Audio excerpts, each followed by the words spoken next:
As always, Bill, it's great to be back with you. Let's start this week with Andrew McCabe, the former FBI deputy director who was fired for leaking classified information. According to CNN and others, McCabe is now seeking immunity from the Senate Judiciary Committee for his upcoming testimony on Hillary Clinton's email scandal. That hearing is supposed to be next week, ahead of this much-anticipated Inspector General's report about the DOJ and FBI's investigation into Hillary Clinton's emails. What do you think, what kind of message do you think it would send if McCabe is in fact pardoned, or I should say given immunity? Well, McCabe's in trouble. You have to start there, because already we know the Inspector General of the Department of Justice has said he lied. He lied to fellow FBI agents investigating, so he's in trouble. And he knows it, his attorneys know it. So in any forum where he goes, he has the right to take the Fifth Amendment, right? And he'd be crazy to testify in front of anyone without that protection or immunity, because he's already in a zone where he could be charged with a crime. So you have to look at it from his point of view, his lawyer's point of view. They're not going to talk to anybody without some protections, because I believe they are expecting that Mr. McCabe will be indicted. Do you think he has the goods on anybody? They might have enough information that this would be something that they'd want to do, is give him this immunity. He's a pretty big fish to give immunity to. I mean, it's not like some rank and file guy. He's a deputy director of the FBI. So I don't expect him to get immunity from anything. He's too big. So you can't throw that criminal case out the window because McCabe might say something about James Comey, the director. It wouldn't make any sense to do that. So I don't expect McCabe to get anything, and I expect if he's subpoenaed to go in, he'll take the Fifth. Fascinating wrinkle there. Now, also speaking about the DOJ, the Wall Street Journal reporting that the Trump administration cannot find anybody to fill that number 3 spot there at the DOJ under Jeff Sessions and Rod Rosenstein. The Journal says part of the reason why is nobody wants that job. And, of course, we've talked a lot about Trump bashing Jeff Sessions over and over. But do you think firing Jeff Sessions would help or hurt the situation of the DOJ, where this job, the number 3 job, is empty, but there are several other jobs downstream from that are also vacant?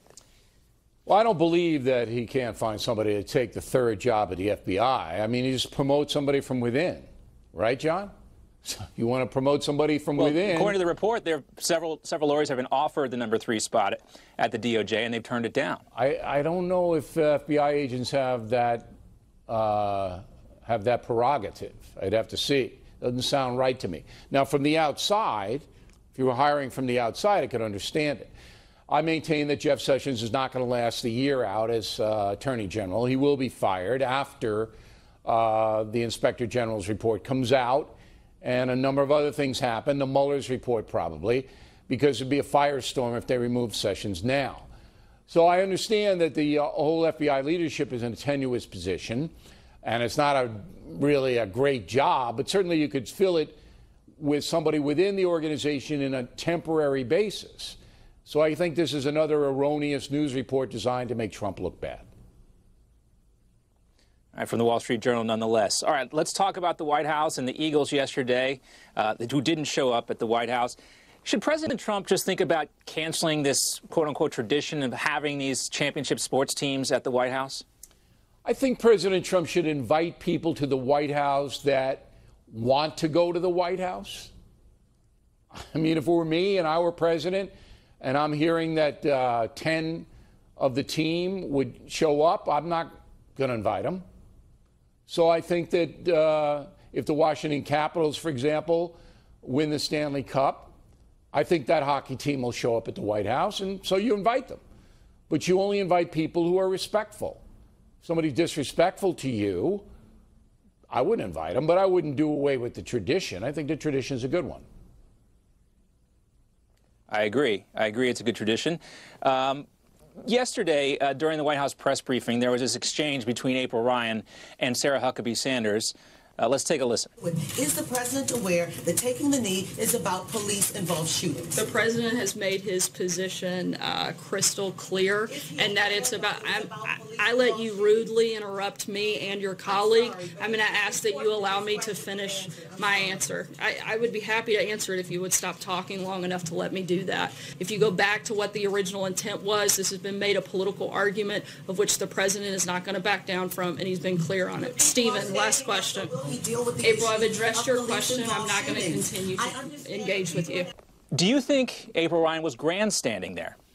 I think April Ryan is a Trump hater. That's what I think. That she despises the President of the United States and therefore should recuse herself from news coverage, just like Jeff Sessions recused himself from the Russia investigation. I don't think Ms. Ryan is capable of being fair to the Trump administration, and she's always looking to ask a loaded question. And that's why the press in the United States is deteriorating and losing the faith of the American people. A survey out this week that says 70% of Americans have news fatigue. That means they don't like you. And April Ryan is one reason why.